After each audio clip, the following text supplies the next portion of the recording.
See, Craig Mack used to come up in the studio, man, by himself. You know, so or have man that whoever was driving him, whoever he was riding with, he used to come over in the studio by himself. So he came to me and was like, yo, I can only cut you a third of the money I'm supposed to give you. I said, you know what, man, I want to do these songs. You know? You won't believe the shocking revelations about Craig Mack, the rapper behind the iconic hit Flava in Ya Ear. Word on the street is that he ended up trapped in a cult, and guess who's allegedly pulling the strings? None other than Diddy himself. From topping the charts to making desperate pleas, Craig's journey is a roller coaster you won't want to miss. Let's dive into how this rap star's life took such a wild turn. Go back to this article by Rolling Stone about Craig Mack. They claimed that Craig Mack, he asked Diddy for money before at an event. And Diddy, he pulled out a wad of money with a smirk on his face and only gave him $100. You heard about that? I don't know about that, but I could see Puff doing that, fronting like that. I could see that. See, Craig Mack used to come up in the studio, man, by himself. You know, so or have man that whoever was driving him, whoever he was riding with, he used to come over in the studio by himself. And he would have confrontations with Puff. And I mean, they talking. You understand? Puff would talk in front of all of them because he showboating. He know he ain't gonna use Craig no more. But Craig needed the money. He wasn't even using Craig to write. He wasn't even using Craig to write. If Craig needed a little money and everything like that, there was a lot of business going on. He could have either put Craig down on some projects for him to write. He wasn't even using Craig to write because he didn't want to have nothing to do with him because Big didn't like Craig Mack. And damn, so he just sided with Big and everything. Yeah, man. He didn't like Craig Mack. Yeah, they also claim in this article that he filed for bankruptcy to try to leave Bad Boy. Well, that's some legal jargon. Now, I guess he filed bankruptcy because he couldn't go no place else. You understand? He was trying to show that, you know, he didn't have no money. He didn't have nothing to pay his bills or something. That's some legal jargon that I'm not even familiar with that one, bro. But if he did it, it had to be for a purpose. Yeah, but you know that he was about to go home to death row. You know he was about to go to death row, right? Yeah, I was about to ask you about that. Looking at this article, they brought that up too. They claimed that Craig Mack, he was about to sign with Death Row to get back at Diddy. They claimed that Suge Knight, he flew him out to LA, he offered him an advance for $200K in a recording budget for $1.2 million. Well, I don't know how true that is, man, but I know for a fact Eric B was going to be the president and take over. He's going to be in charge of Death Row East. Him and Big D. You understand? Craig Mack was going to be their first artist. You know Eric B and Rakim, right? Of course. Yeah, okay, you know that. So Eric B was going to be over Death Row East. Craig Mack was going to be their first artist. And then when Pac got killed, all that shit just went down the drain. Yeah, he was signing with Death Row East, but it was because of Eric B. I know Suge Knight cut the checks and everything like that, but Eric B had already made that, you know, that situation that was going to happen. Because at the time, Puff ain't want no problem with Eric B. Eric B is like Hammer, one of them quiet gangsters that nobody really know about, and you don't really want a problem with them. Yeah, so Puff ain't want no problem with Eric B. So if Craig Mack would have went there, it'd have been all good. Yeah, and they also claiming that Diddy, he was trying to change Craig Mack lyrics and the way he dressed. Well, Craig Mack was, like I said, he was his own artist. And that's why Big never recorded around Puff like that. You understand what I'm saying? I don't think you would get too many, like Big did like what, the double CD, Ready to Die. How many times you gonna see footage of him and Puff in the studio while he was recording and everything? Big did his shit on his own. Like when he was doing that Bone Thugs and Harmony, we was all in the studio together. Big was smoking, but Big didn't record that. Big waited about 3 or 4 days after Bone Thugs and Harmony record their stuff and recorded on his own. So none of them like to be in the studio with Puff like that, Craig Mack or Big.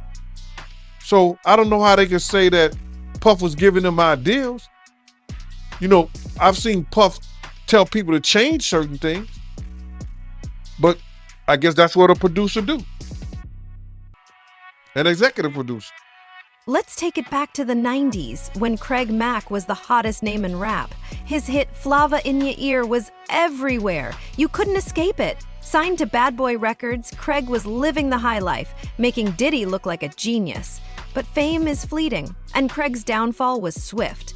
One minute he's on top, the next he's scrambling for change and knocking on studio doors in New York, hoping for a comeback. That's when Diddy swooped in, promising a second chance.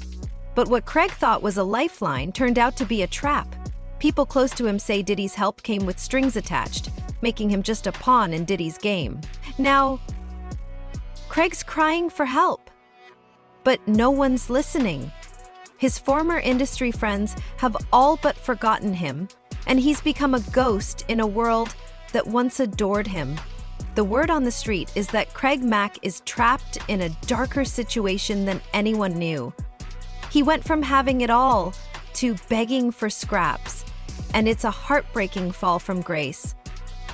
So next time Flava in Ya Ear plays, remember Craig Mack, not just for the hit, but for the man still trying to find his way back to the light.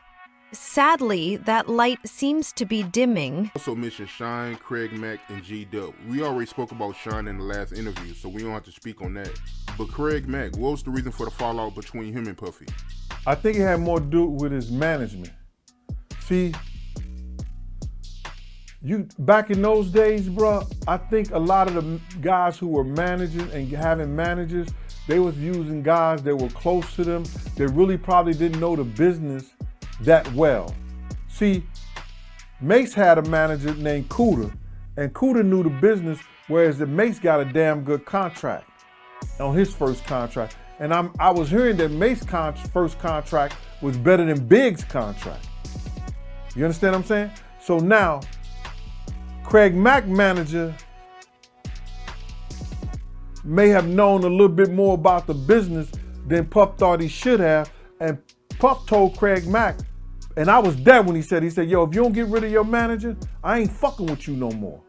You thought Craig Mack's story was sad? Honey, it's just the tip of the iceberg. Now let's peel back the curtain on Bad Boy's big boss, Diddy. Behind that $1 million smile and the flashy lifestyle, there are whispers of something far darker. People are saying Diddy isn't just behind Craig's success, but also his downfall. Can you believe it? Word on the street is that Diddy has so much dirt on Craig, it's not just gossip, it's life-ruining, career-ending stuff. Sources close to Craig claim Diddy has been manipulating him for years, using Craig's darkest secrets to keep him under control. It's like Craig's on a leash, and every time he tries to break free, Diddy yanks him back. Rumors of shady deals, broken promises, and dirty business dealings are swirling, enough to make even the toughest rappers squirm.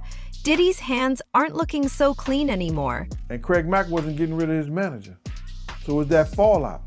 I think I seen on one of the video shows, and you see Craig Mack like this while Big and Puff is standing up and they talking, and Puff say, yeah, we're gonna do Craig Mack, you know, yeah, take that, yeah, we're gonna do Craig Mack, yeah, take that. We're gonna do Craig Mack album in January, and Craig Mack did like this, and looked at him like, what the fuck is you lying for?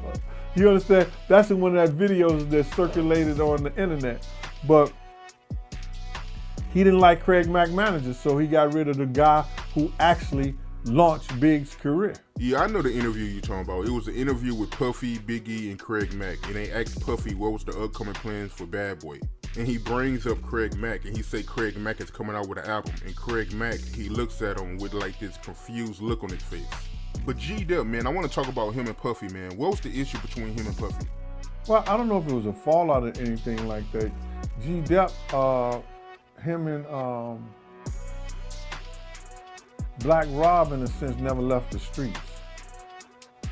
You know what I'm saying? And G-Dep Rob brought G-Dep to the label, and he wanted G-Dep to be his artist, but Puff took G-Dep as his own artist. Made that money off him, and kicked him to the curb. So I don't think it was much of a fallout. He just couldn't handle. Puff is the type of dude, if he can't handle you, he gonna get rid of you. If he can't do what he wanna do with you, you're not gonna be in his camp. That's why he never signed DMX. And he signed the Lox, so the Lox was more comfortable for him. He thought the Lox would be more comfortable with him dealing with them than X. You know what I'm saying? So he signed people that he could deal with, and he worked with the people that he could deal with. If you're gonna be a head case or head problem, 9 times out of 10, he gonna get rid of you. But here's where things get interesting. Why Craig? What's so special about him that Diddy won't let him go? Is it just about keeping him quiet, or is there something bigger at play? The streets are buzzing with rumors that Craig knows something major, something that could bring Diddy's entire empire crashing down. And when you start looking at Diddy's other ventures, it seems Craig might just be one fish in a sea of artists Diddy's keeping on a tight leash. People are connecting the dots, and the picture they're painting isn't pretty.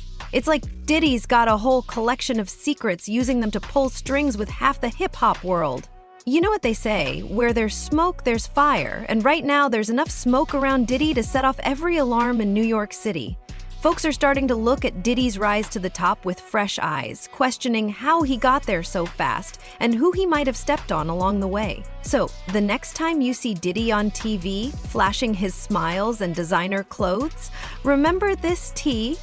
Behind those hit records and smooth talk, there might be a trail of broken dreams and buried secrets. Craig could be just the tip of the iceberg. But Black Rob was one of those extraordinary head problems, because he can make a hit.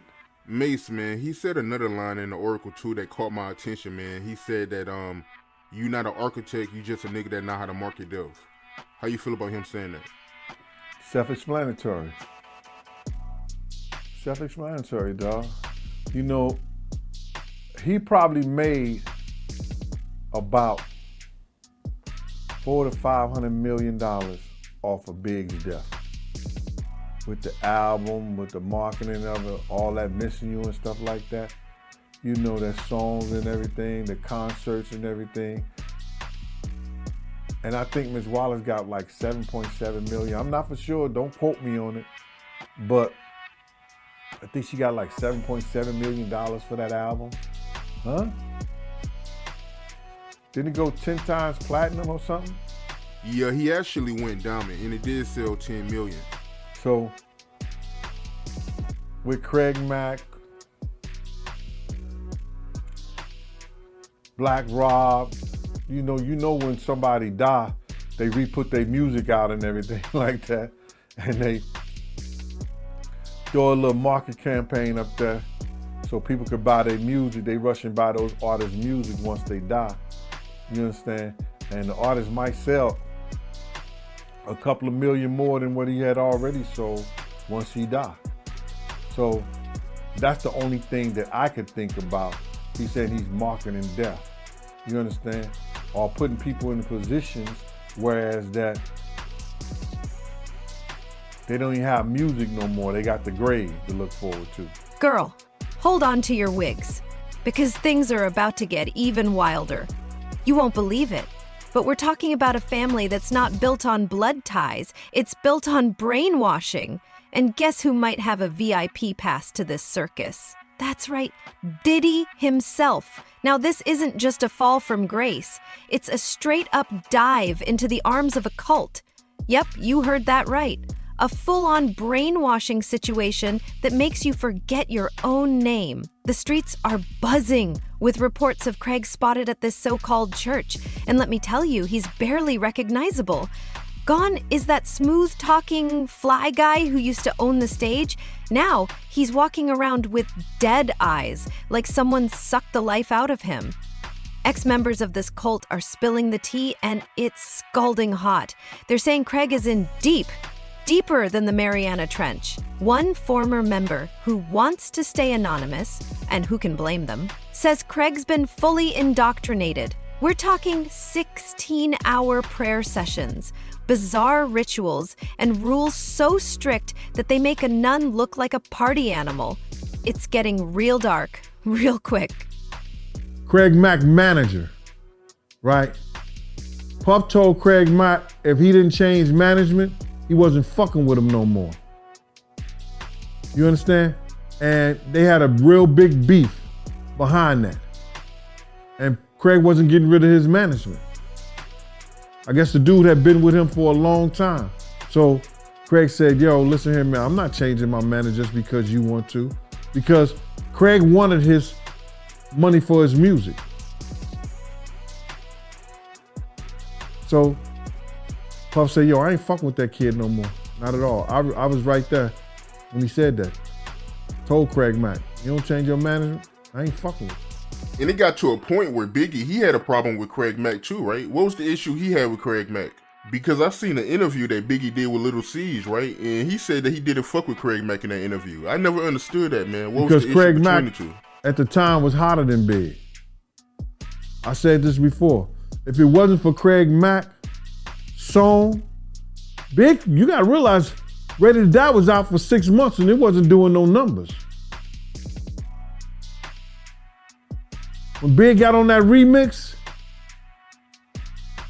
on Craig Mack's song, and he went first on Craig Mack's song. When he did that remix, then it started been looking up for him. But Big from Brooklyn, you understand? If you wasn't from Brooklyn, Big really wasn't fucking with you on the for real. And it's been said that Craig Mack, he was going to Death Row, right? How did Biggie and Puffy feel about that? Because at that time, they was beefing with Death Row, Suge Knight and Tupac. So, so how did they feel about that? Once they get into him, knowing that he was about to sign with Death Row? Now, I didn't hear anything about that, but I knew that Craig Mack was going to sign to Death Row. He was going to be their first artist on Death Row East. He was coming in there with Eric B. Eric B and Big D was going to run that label. You understand what I'm saying? So Craig Mack was going to be their first artist. He was supposed to be performing that night at, I think it's 662? Yeah, Club 662 in Vegas. Yeah, Club 662 in Vegas, the night Pac got killed. Craig Mack was supposed to be performing at that club that night. But here's the real kicker. Some folks are saying Diddy's got T.I. tangled in this cult too. Now, I'm not one to spread rumors, but when the streets talk, I listen. And right now, they're screaming that Diddy's fingerprints are all over this mess. Is he pulling the strings from behind the scenes? Is this how he's keeping Craig under control? You've got to wonder if this is the root of Craig's cries for help. The streets say yes. People close to Craig say he's been trying to reach out, but it's like he's trapped in a bubble. Every time he tries to make a move, the cult pulls him back in. It's like watching a bad movie, except it's real life, and there's no remote to change the channel. Let's talk about the cult leader for a second. He's giving major creepy vibes, like a Jim Jones level of weird. Ex-Chems say this guy has a way of making you feel special one minute and worthless the next.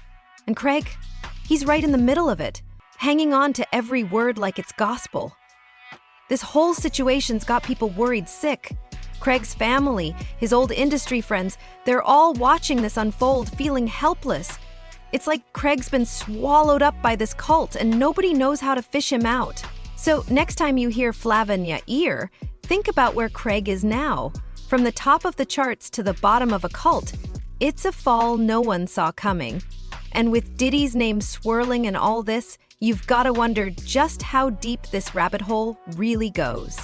And I was going to set out the Death Row East shit. See, what people don't understand, man, there was people that was trying to stop this whole shit before it got to that point, because I guess they realized, yo, listen to me, man, somebody gonna die behind this shit. You understand? So they tried to have that meeting, and I talked about that meeting before, where the people who was running Death Row East wanted to talk to Bad Boy, and they needed a representative, and Puff wouldn't come to the table with him. Man, Craig Mack went to his grave mad at Bad Boy. Craig Mack told his people, told those religious people, that don't let them pay for shit of mine. I don't want them to pay for nothing in my death. You gotta be mad at a motherfucker, man. Kirk Burrows, I want to go back to this interview I did with him, right? He made a comment in this interview, and he said that Biggie and Puffy wasn't that close as Puffy makes it seem. What you think about him saying that? I don't believe they were. I don't believe they were that close because Big used to always clown him. You understand? You know, but Big needed him just as much as he needed Big. And I think that it was basically just a business type situation, but they were cool. But Puff had robbed Big and Big was robbing Puff. Those games you don't play like that with your friends or nobody, especially when there's money involved. Big learned the game. Big seen how through his management, Puff was robbing him and had robbed him out of his publishing and his marketing. Puff seen how Big learned how to put his publishing in other people's name to stop him from getting the money that he was owed. But Big had to play the game because Big wanted to get his publishing back and his marketing that he had sold out to Puff. So you gotta be cordial, you gotta play the game. But you gotta look at the business of it. Big didn't bring those groups to Bad Boy. Did he bring Lil Kim to Bad Boy? No. Did he bring Lil C's? No. Did he bring Junior Mafia? No. He didn't bring none of his groups to Bad Boy. The groups that he had with Un. They took that shit to Capitol. You understand what I'm saying? And Atlantic. Now, you know I don't like to spread rumors without receipts, but the streets are talking, and they're saying Diddy's got a trump card that's got Craig shaking in his boots. What could be so bad that a former chart topper is living in fear? Girl, you ain't ready for this tea. Let's get into the real dirty stuff. Diddy's playing games, and Craig's just a pawn in his twisted chess match. The word on the street is that Diddy's got some serious dirt on Craig. We're not talking about regular gossip here. This is career-ending, life-ruining stuff, the kind that makes you want to hide under your bed and never come out. Sources close to Craig say he's been trying to break free from Diddy's grip, but it's like trying to escape quicksand. The more he struggles, the deeper he sinks. Every time Craig thinks he's found a way out, Diddy's always one step ahead, pulling him back in like a puppet on a string. Ever notice how Craig seems to disappear every time he tries to speak out? 1 minute he's ready to spill the beans, and the next, poof, he's gone like a magic trick. Something mysterious always happens to shut him up. Coincidence? Chile? I think not. My man, it touched me crazy, man, because the hurt that I seen in her voice, in her she crying, man, and she worrying about what this dude could do to her and what he has done to her. Man, listen here, I want to let this young lady know, and I know this is not the place for it, brother, but please allow me to say this to her, man. You know what I'm saying? I started this battle long time ago. And the situation is that, bruh, we already won. This was some spiritual shit that Pop, the spirit of Pop, the spirit of Big, the spirit of Miss Jones, the spirit of Wolf, all the people that he has done wrong, you know, so Black, all the people that he has done wrong, bruh, is coming to light. We already won this spiritual. What we going through right now with these trials and everybody, with this financial situation and everything like that, all that is superficial. That's the physical part of it. The spiritual part of it was won because Big, Pac, Wolf Mother, all the people that he did wrong, bruh. You understand? They already won the battle where we were supposed to win it at. So now we just going through the physical part of it, man. And I want that girl to know, man, that she ain't gotta fear no man. She ain't gotta fear him, nobody else, man. Whenever she needs, you understand? Whenever she needs somebody to travel, to go with her, to make sure she all right, I'm a phone call away, man. I'm a phone call away. And go ahead with your questioning, man. I just had to get that out, man. Because that girl touched a lot of people, man. Because all she wanted to do was write music, make music, and show her talent and her love to the people, man. And then she got to feel this way, be fearful and scared of her life and stuff like that. Ma, I ain't scared of no man. You understand? I ain't scared of no man. Nobody that got to put their pants on the same way I do. Not at all. And for the people that don't know who Tiffany Red is, that's Cassie's best friend. That's one of Cassie's friends. She was writing a lot of music, and she said that she was writing music for her friends to get raped to. Oh my God, man, come on, man. Start with your interview. I'm sorry about that, brother, man. That just is crazy to me, man. Man, leopard don't change his spots, and Diddy been doing this for a real long time, bro. He been doing this for a long time.